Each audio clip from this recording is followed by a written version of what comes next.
Hello students, Praveshika ஸ்டூடெண்ட்ஸுக்கு short answers பார்த்துக்கிட்டு இருக்கோம். Simple answers. ஃபஸ்ட்டு பேப்பரில் ஃபஸ்ட்டு கொஸ்டின் ஜிஎம்வி QA புக்கில் சிம்பிளாக தான் இருக்குது. உங்கள் புக்கில் இதே தான் இருக்கும்.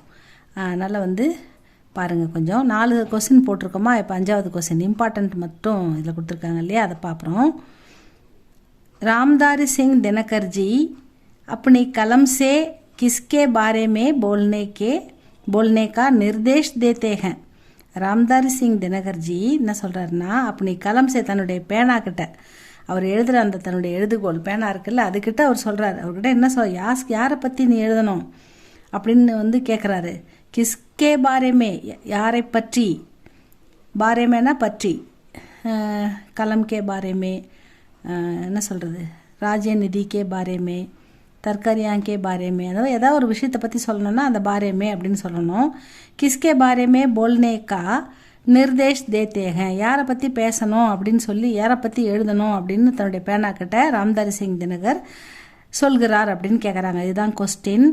ராம்தாரி சிங் தினகர் ஜி அப்படி கலம் சே தேஷ்கேலியே, தேசத்துக்காக, கேலியே வந்தால் இதற்காக அதற்காக அந்த மாதிரி எடுத்துக்கணும். இங்கே தேஷ்கேலியேன்னு வர்றதால தேசத்துக்காக அப்படின்னு நம்ம எடுத்துக்கணும். தேஷ்கேலியே நம்முடைய நாட்டிற்காக, அப்புனா தங்களுடைய ஜீவன் அப்படின்னா வாழ்க்கையை சமர்ப்பித்து சமர்ப்பித்துள்ள சாக்ரிஃபைஸ் செய்கிற வீரர்கள், கர்னேவாலே சமர்ப்பித்து கர்னேவாலே வீர் புருஷோं के बारे में, வீரர்களை பற்றி, வீர புருஷர்களை பற்றி, போல்னே கேலியே ககத்தேங்க, பேசணும் அப்படின்னு சொல்லி அந்த தன்னுடைய பேனாக்கிட்ட ராம்தாரி சிங் தினகர்ஜி சொல்கிறாரு. நம் நாட்டுக்காக தன் உயிரையே தியாகம் செய்கின்ற அர்ப்பணிக்கின்ற வீர புருஷர்களை பற்றி நீ பேசணும் எழுதணும் அப்படின்னு தன்னுடைய பேனாக்கிட்ட சொல்கிறாரு. ராம்தாரி சிங் தினகர்ஜி अपनी कलम से देश के लिए अपना जीवन समर्पित करने वाले वीर पुरुषों के बारे में बोलने के लिए कहते हैं, சொல்கிறார் அப்படின்னு சொல்கிறாங்க. இதுதான் இந்த கொஸ்டின். Next 6th question. அகணித் லகுதீப் யஹ் உதாகரன், அது உதாரண் அப்படின்னு சொல்லணும். எழுதும்போது ஹா போட்டு எழுதணும், சொல்லும்போது அது சைலண்டாகவே சொல்லலாம். உதாரண் அப்படின்னு சொல்லலாம். யஹ் உதாரண் கின்கோ சூச்சித்து கர்த்தேக, எதை குறிப்பிட்டு சொல்கிறது, இந்த உதாரணம் எதனை குறிக்கிறது அப்படின்னு, எதை குறிப்பிட்டு சொல்கிறதுன்னு கொஸ்டின் கேட்குறாங்க.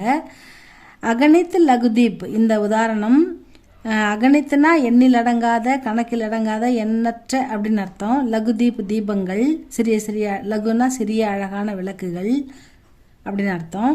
யஹ் உதாரண் அசங்கிய, சங்கியன்னா எண்ணக்கூடிய, அசங்கியன்னா எண்ணிலடங்காத, எண்ண முடியாத அளவுக்கு அதிகமான அப்படின்னு அர்த்தம். அசங்கிய வீர் லோக், எண்ணிலடங்காத வீரர்கள் இருக்காங்க நம்ம நாட்டில்.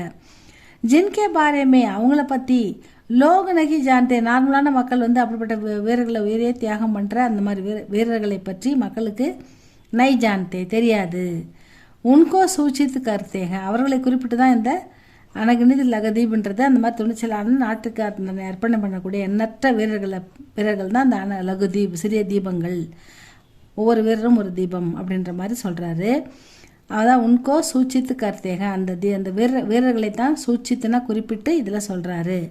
அகணித் லகுதீப் யஹ் உதாரண் அசங்கிய, எண்ணிலடங்காத, வீர்லோக் வீர பீப்புள், வீர மக்கள், வீர புருஷர்கள், ஜின்கே பாரேமே அப்படிப்பட்ட மக்களை பற்றி, அந்த நாட்டை பாதுகாக்கின்ற அந்த வீரர்களை பற்றி, பாரேமே லோக் நகி ஜான்தே, சாதாரண மக்களுக்கு தெரியாது. அது அவங்களுக்கு எப்படி எந்த அளவுக்கு நாட்டுக்காக போராடுறாங்க, உயிரை தியாகம் பண்ணுறாங்க, சாதாரண மக்களுக்கு நகி ஜான்தே அவங்களுக்கு தெரியாது, அவங்க தெரிந்து வைத்திருக்கவில்லை. உன்கோ சூச்சித்து கர்த்தேங்க, அப்படிப்பட்டவர்களையே இந்த கதை குறிக்கிறது அப்படின்னு சொல்கிறாங்க. நெக்ஸ்ட்டு 7th கொஸ்டின் பார்க்கலாமா. 7th question. பாரத் பூமி கே கௌரவ் பால் கியா ஹை. பாரத் பூமிக்கே கௌரவ பால்னா நம்ம இந்தியாவுக்கே கௌரவமான ஒரு விஷயம், நமக்கு புகழை தரக்கூடிய ஒரு விஷயம், பெருமை தரக்கூடிய ஒரு விஷயம். அது என்னன்னா நம்முடைய இமயமலை தான். பாரத் பூமிக்கே கௌரவ் பால் ஹிமாலய ஹை அப்படின்னு சொல்லியிருக்காரு. இது ஒன் ஆன்சர் தான், ஈஸியாக இருக்குது பாருங்கள். அடுத்தது 8th கொஸ்டின் பார்க்கலாமா. 8th question. पंत जी भारत माता के हृदय இந்த ஹா போட்டு உள்ள ரூக்கி மாத்திராக்கு பாருங்கள். ரூக்கி மாத்திரா எல்லா எழுத்துக்கும் கீழே போடுற மாதிரி போடலாம்.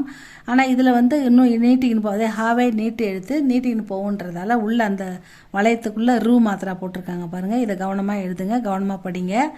ஹிருதய்கே ஹார்கே ரூப்மே, இருதயத்தில் நம்ம நெஞ்சில் வந்து தொங்குற ஒரு மாலை, ஹாரம்.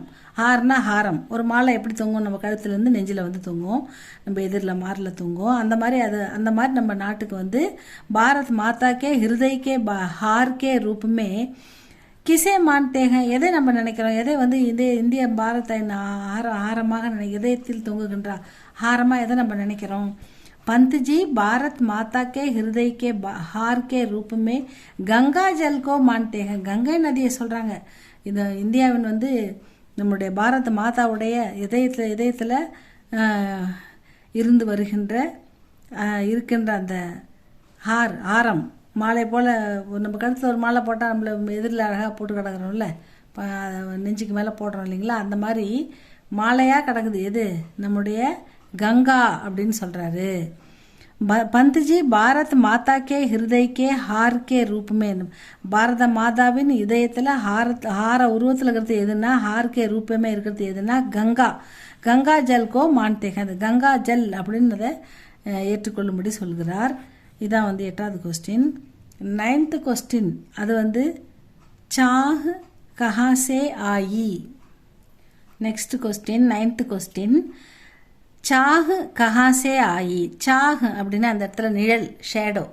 நிழல் எங்கிருந்து, கஹாசே எங்கிருந்து, ஆயி வருகிறது, நிழல் எங்கிருந்து வருகிறது, இதான் கொஸ்டின். இதுக்கு வந்து பேடுகி ஷாக்காவோசே, மரங்களின் கிளைகளில், ஷாக்கான்னா பிரான்ச்சஸ், கிளைகள். பேடுகி பெரிய பெரிய மரங்களுடைய கிளைகளில் இருந்து, ஷாக்காவோசே சாஹ் ஆயி நிழல் வருகிறது அப்படின்னு சொல்கிறாங்க.